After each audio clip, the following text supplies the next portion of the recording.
can't see good now because I had a change in my vision. I do have an eye appointment next week, um, but I can't really see the. Let me see. Let me get these reading glasses. So I can't really see the words. Shoot.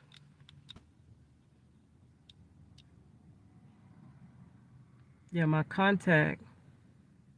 So the reading glasses helps my contact, which is crazy. I shouldn't have to wear the contact and the reading glasses. So that's why we're trying to get to the eye doctor. But the soonest appointment they can get me was next week.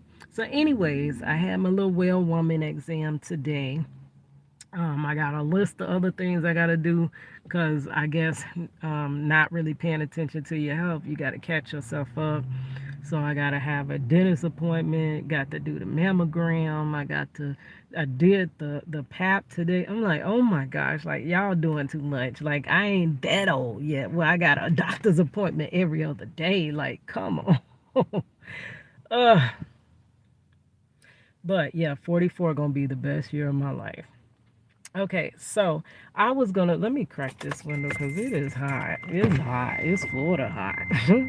Our temperature's starting to change, guys. So, anyways, this is the week 2 going into 3 of being out the hospital. Um, Ketoacidosis thrown straight into finding out I'm diabetic. I'm like, girl, where that came from like that? So they threw me straight on insulin, and now they're trying to see if they can walk me down off the insulin and be like controlled by diet and exercise. So I did start my exercise regimen today. But anyways, I wanted to tell the story time of going to the hospital. Okay, so this was a Friday and I had to work. Y'all know I work at a theme park. I was the day before, what did I do? I don't know, but I was doing the most. I know the day before, I think I was trying to go to the theme park with my daughter, but it didn't work out. They didn't give me the day off. So I've been ripping and running like I always rip and run. Cadillac don't never park, don't never take a foot off that gas. I just be pushing that gas, trying to get through, the day, trying to do everything. Be grandmama, be mother, be auntie, be prison wife, be the artist, be everything. The creative. Like I'm trying to vlog, I'm trying to do this, I'm trying to do that. I be ramming it, and I have been doing that for a couple of decades. So I was doing the most as usual, and what happened was the next day they had I went to a doctor's appointment, well, a phone visit, and they were like, your sugar's really high. I had that high A1C, which I do believe is a false kind of A1C.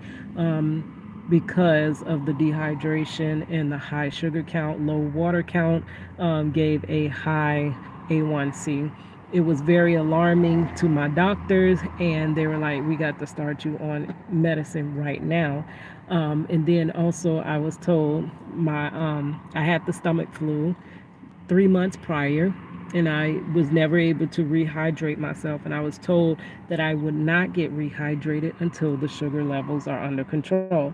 I told my daughter that, and then my daughter's next move was, well, you're going to the emergency room. So the next morning when I woke up, she was like, Mom, when I get home, I'm going to, because I think she was at school, she was like, you're going to the emergency room.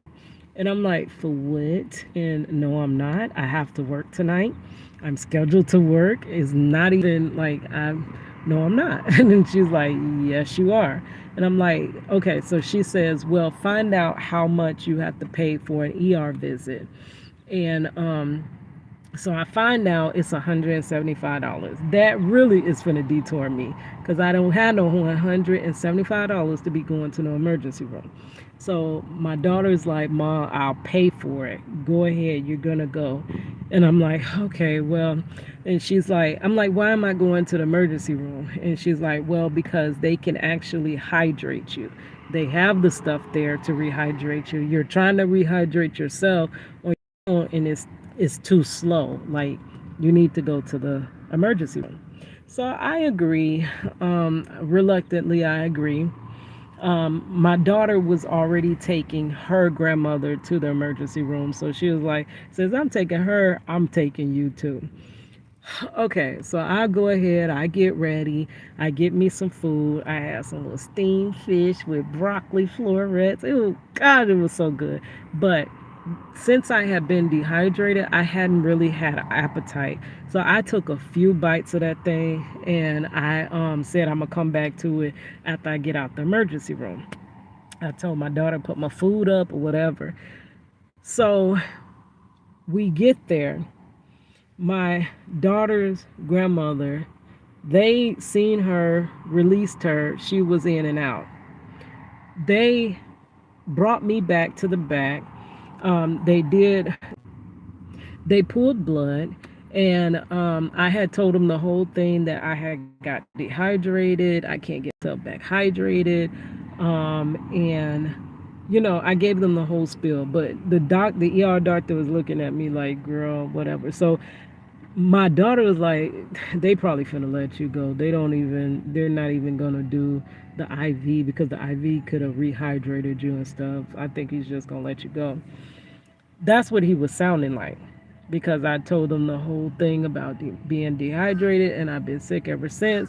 I'm losing a lot of weight. Like I told the doctors, I don't know why I'm losing so much weight. Who just loses 50 something pounds, over 50 something pounds within 3 months?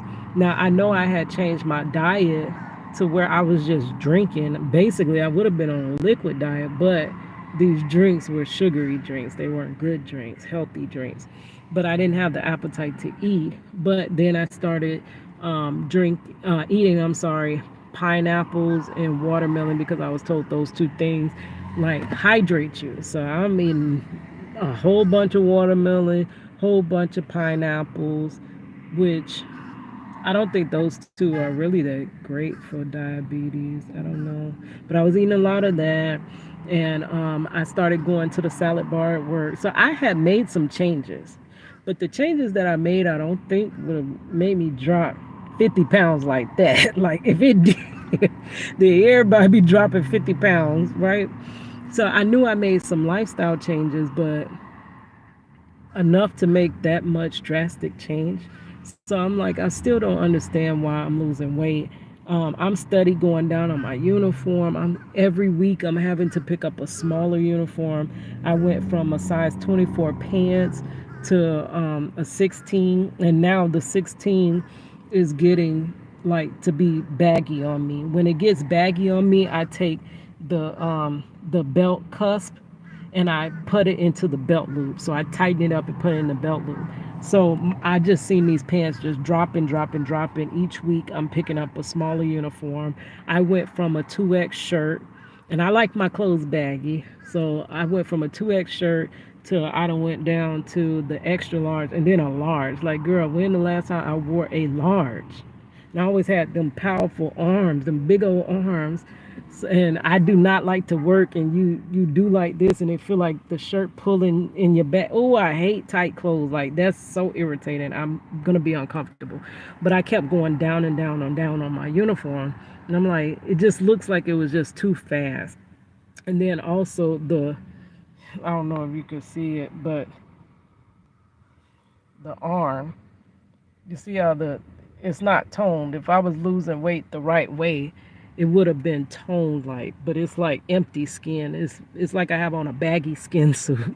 Is what it started looking like. My shoulders got really squared off. Like, I had the roundness of my arms that used to like kind of bulk out. And everybody just noticed. My daughter laughed at me. She was like, it looked like you got the hanger still in your shirt. And then my manager was like, oh, it looks like you lost weight all up in here. But everybody's like, oh, you look really good. Like, what are you doing? And I'm like, I ain't doing nothing. I got dehydrated. And everybody's like, well, how do I get dehydrated if you lose all that weight like that? And I'm like, trust me, you don't want to be dehydrated. So I tell the ER doctor that, and it basically felt like he would brush me off, like, "Yeah, girl, dehydration, don't do that to you." But whatever you say, they pulled blood, and when he came back, it was like his demeanor was so different. He comes back in when the blood work comes back, and he's like, "Are you okay?" And I'm like, "Yeah." Like, you literally just left at like this little girl, you don't know what you're talking about you. And now you're coming back and you're concerned. I'm like, yeah, I'm fine. Like, what? And he's like, we're going to admit you. And now, mind you, as soon as my daughter made the $175 little co-payment, that is when they said they were going to admit me. Because before they kept sending links to my phone, and my daughter rushed me out before I can grab my contacts. I am legally blind. I have something called keratoconus, and I have special made contacts. But I could not get my contact before we ran out the door, and she didn't want to wait. So I'm thinking, I can't see my phone, so I'm telling my daughter, I need you to read it, go to the link or whatever. And the lady that does like the office stuff, the financial, she just kept coming in. Did you get the link? Did you get the link? Did you get the link? And the moment my daughter pushed pay, that's when they rushed back in and said, we're keeping you.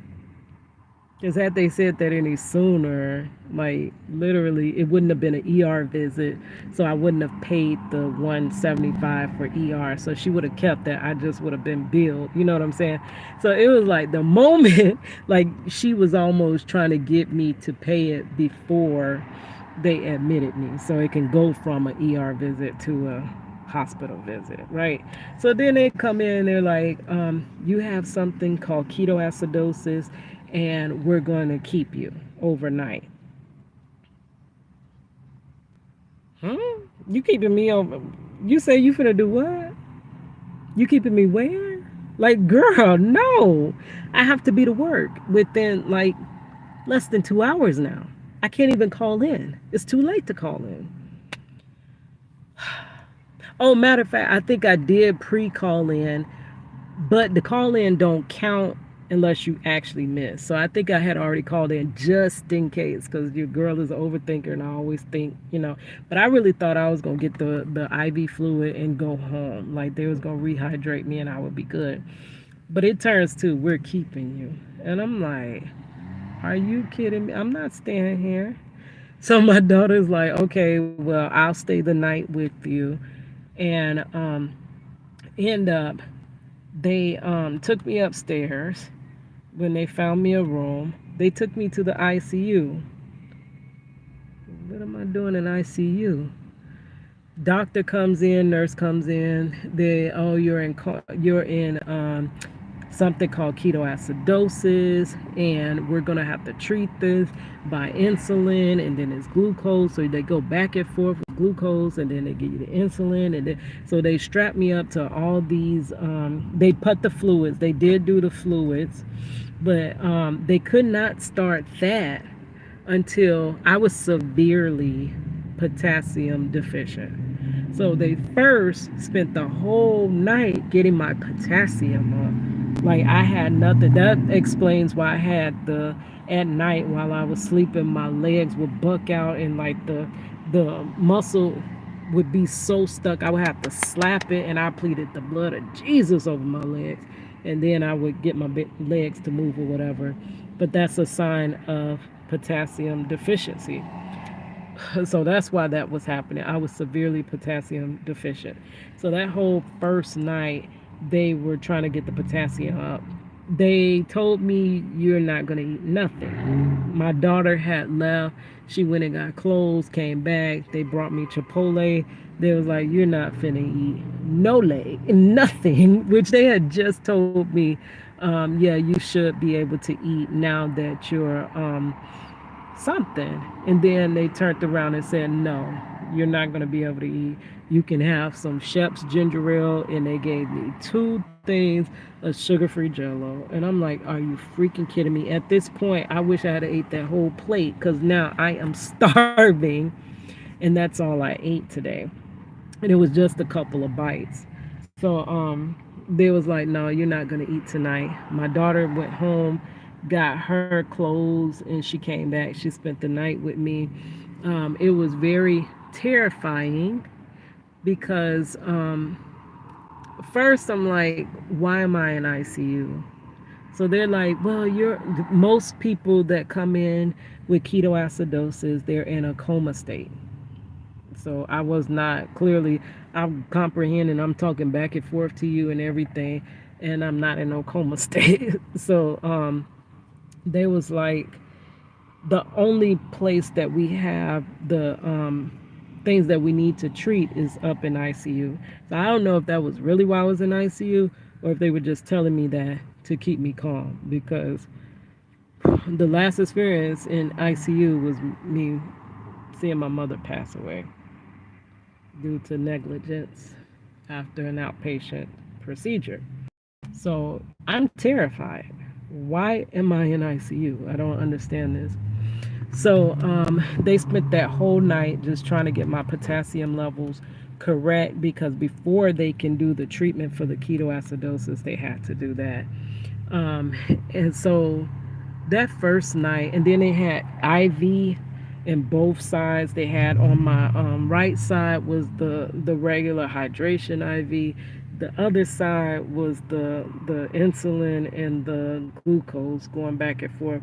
That, whatever you call it, needle or whatever that is, to go into your veins so that the stuff can pass. Oh my goodness. It was so big. It was like double the size as the other one, and it hurted.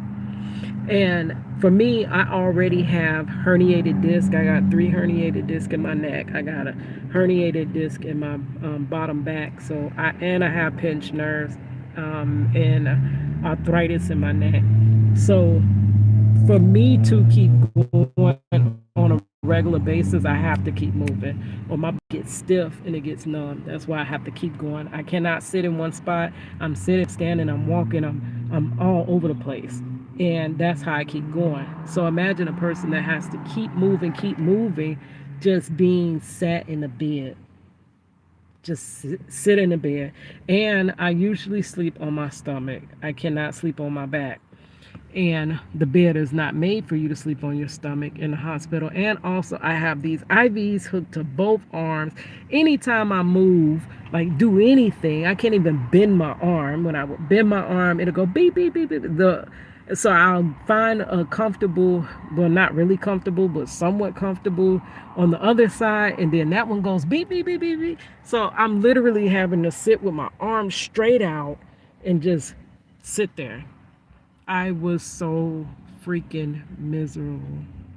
It was aggravating, and it was like the herniated disc just started hurting so much. That, because they kept saying, "What pain do you feel?" That was all I felt, was my neck, which goes into the back of my head, giving me the worst headache, and the pain in my back and stuff like that. That was the pain that I was feeling. But those are my regular pains, so I'm associating it with being made to stay in one spot and not move. They wouldn't let me stand up. When I had to go to the bathroom, I'm like, I can walk, but they always had to escort me back and forth to the bathroom.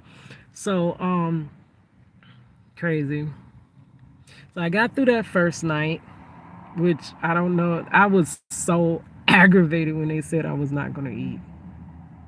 So then they were like, well, you probably can eat once you're off of the ICU, once they move you down. So through the night, they kept saying that it's something called bicarb that was low. So they would get my bicarb up, but then it would drop back down. That was what the only thing that they said was holding me in ICU after all of that treatment with the insulin and the glucose and all of that. They said everything on my function, they kept pulling blood. Everything came out fine. It's just that bicarb just keeps descending down. All the nurses were so nice. They were so nice. God had to send each one of them. And I actually prayed for anybody that came in contact with me that they would handle me the way that the Holy Spirit would handle me. Because you know how sometimes, like, I don't know. And I even watched this video from a nurse that was telling you things to do when you're in the hospital. Never go to the hospital alone. Never let your family go to the hospital alone. Never be like rude to the staff, which I'm not a rude person anyway, but you know, sometimes people get rude to get their way or get their point across, and it was like when you do that, what is this number that just keeps calling me? That's aggravating. I don't like unknown numbers. Who is this? I don't like that. Ugh. Okay, so it's hot. About the interruption. So, and now I got sidetracked. What was I saying?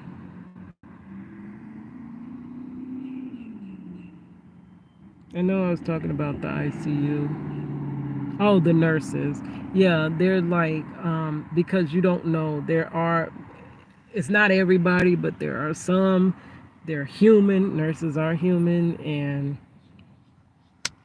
your care could depend on, you know, the way that they are treated and stuff like that, which is sad to say. But I'm always courteous, but they were like angels. Like every last one that I had was so attentive. They were so caring. They were knowledgeable. They didn't care if I was asking a million and trillion and one questions. Um, it was crazy, and I felt bad for having them to keep coming in there for me to go to the restroom, but they wouldn't let me go by myself. So the next day comes, and I'm thinking I'm gonna get out of ICU in the morning because they was like, "You're doing good," but found out that the bicarb kept dropping. I overheard the nurse like, "Why didn't they just?" Because they was like, "The doctor's gonna just give you the bicarb." Um, and she's like, "Well, why didn't they just start giving it to her earlier? Why would they put her to wait this long like that?" So I'm thinking once they give me the bicarb, I'm good. They kept saying you may be out for ICU really soon in the morning. We're looking like you're getting out of ICU. So I just wanted to get out of ICU because I know you're not released straight to go home out of ICU. So I wanted to at least walk my level down to the next floor, so that we can hurry up and get me up out of here. Right? Because they was like, if that bicarb doesn't stay up, you're gonna be right back here. So we need to get it up. So they finally started giving me the bicarb, and the bicarb had got it up. But morning came, and I was like, "Can I eat?" And they were like, "No." What happened? What you mean I can't eat? This the whole next day. I'm hungry. What do you mean? I need to eat. So they was like, "No, you can't eat. You have to basically get out of ICU before you can eat." And I'm like, "Hold on, get out of ICU." At this point, my whole mood changed. I was just irritated at that point. I'm like, it had been over 24 hours. I am hungry. I really didn't even eat before coming here. So at that point, they kept saying, "Oh, you might get out of ICU." And I said, "Don't, I'm fine. I'm here. I don't want my hopes raised just to drop them. I'm here in ICU." So finally they was like, "Yeah, you're definitely gonna get out of ICU today, but we thought it was gonna be in the morning." That and also my daughter was not able to stay with me anymore past the first night because she had to go to work, and her job was like, "Yes, we're gonna give you like your attendance points are gonna be like there's no excuse. So even if your mother's in ICU, I'm sorry, you're gonna take that blow for your attendance." So she's kind of already on the line. So I was like, "Just go. I'm fine." I was kind of nerve wracked and scared to be there alone, but the thing is, you are not alone. I was not alone at all. whether my daughter was there or not. The Holy Spirit was there with me, guiding me, watching over me. He was there. And just for me to get out of this. Now, one thing they did say, because I'm like, how would I have been in ketoacidosis and don't even know it? Not always felt, ugh.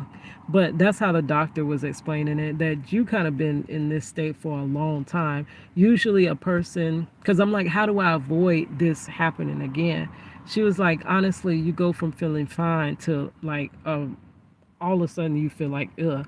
She said, you've been feeling like this, so you really wouldn't know the difference. And I'm like, yeah, I have been dragging, I have been. But I thought it was God just telling me to rest. Like ever since December, I thought literally, like I told you, I could not pull myself to finish the introverted rock stars drawing. And I'm like, I know I could have pulled through that. I know I could have got up and finished that. I had no energy. And after work, I only had enough energy, and work drained the living daylights out of me. So I really had no reserve energy. And that is because the sugar basically goes into the cells for energy, but in ketoacidosis, your body is not able to do that process. So your body's eating your fat, and it's eating your like stuff out of your body that's had messed up. Well, not completely messed up my muscles, but it's eating all of that, and it's causing your blood to become acidic. And then the blood being acidic is basically like throwing the pH off in the body. The blood is the body is just out of whack. You have to get the blood back to the right pH. And that's what they were trying to do. So I had been feeling bad. So I didn't have that rush of feeling bad. So I did not know. So I had to be in ketoacidosis for a long time. And the worst of the symptoms was over 2 months and something before. That's when I was on that plane. That's when I was coming home from Chicago. That's when I was really in ketoacidosis, like the highest of it. And it just, I stayed in that state, but I felt like I was getting better, but I wasn't. It was my body basically shutting itself down. It was shutting down. Once my body fat was gone, all the stuff in my muscles, they say muscles could come off the bone. Once that happened, it would have been the end. And I wouldn't even know. I'm just walking around just losing weight and can't get rehydrated, not thinking that is really, you're right at DEATH's door. Do y'all see how God just watched over me, preserved me, kept me, led me when I didn't even know what I was doing? And all the right decisions were made. So I was kind of over it because it was like I can't eat. I can't move. I'm aggravated. Only thing that kept me entertained through the whole thing was following the all of the case with Angie Stone. Like that's one of my favorite artists, neo soul, and I'm like, oh, so heartbroken. But then wanting justice for her, like if this is, literally injustice that happened to her. Y'all know how I feel about justice. Y'all know. So it kept me kind of entertained, but I was so aggravated. Um, so people started visiting my the next day or the day after. My little niece and nephew came up there, my sister, my cousin, all my family was talking, like calling me, whether we were on talking terms or not. Family came through for me, and it was crazy. Even that, it was family I wasn't talking to, and if I was not talking to them in this moment, many decisions that were great for me would not have been made because I wouldn't have known the right decision to make. So after that, they finally, on day 3, moved me out of ICU to something called PCU. Like, what the heck is PCU? I get down there and there's this girl and she's like, Keita Dixon. And I'm like, yeah, Keita Dixon. She knows me. And I'm thinking, no, you don't really know me.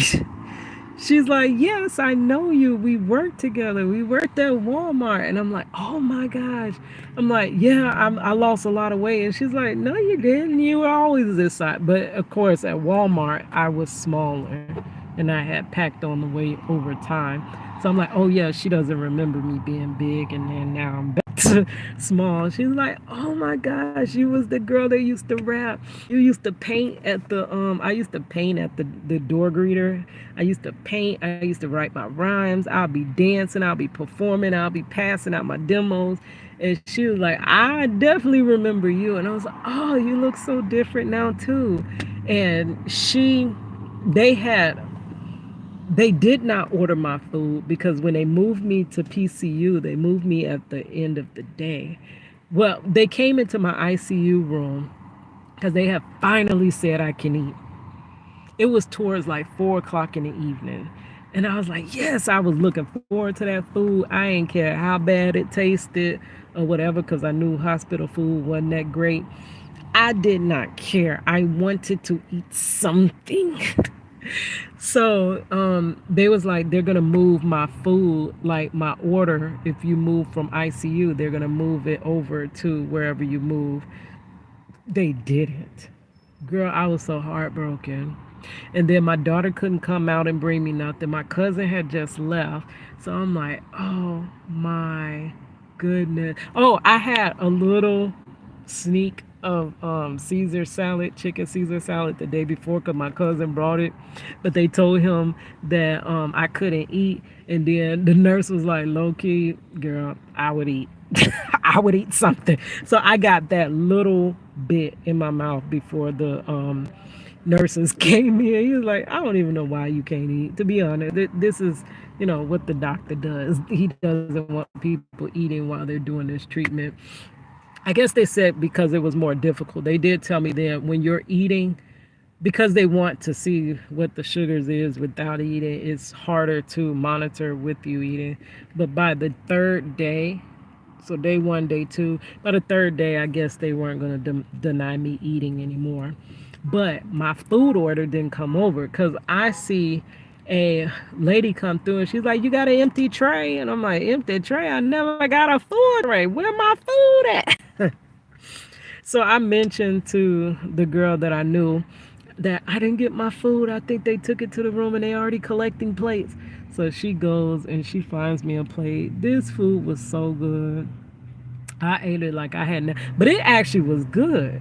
It actually was good. All the meals. The next day was St. Patrick's Day. They had a little meal for that. It was like, of course, we can't give you the cookie. We cannot give you the cookie, but you can have everything else. You can have some little fruit instead of the cookie. That was good. I was like looking forward to breakfast, lunch, and dinner. Girl, for real. But yeah, so by that day in PCU, it was less. They said we're gonna come in and bother you less. That first night, second night in ICU, they every 5 seconds seems like they're in the room. You're dead sleep. Like I tried to stay up as long as I can because I ain't trust being in the hospital by myself. Girl. So I was like, I ain't gonna sleep. I'm really just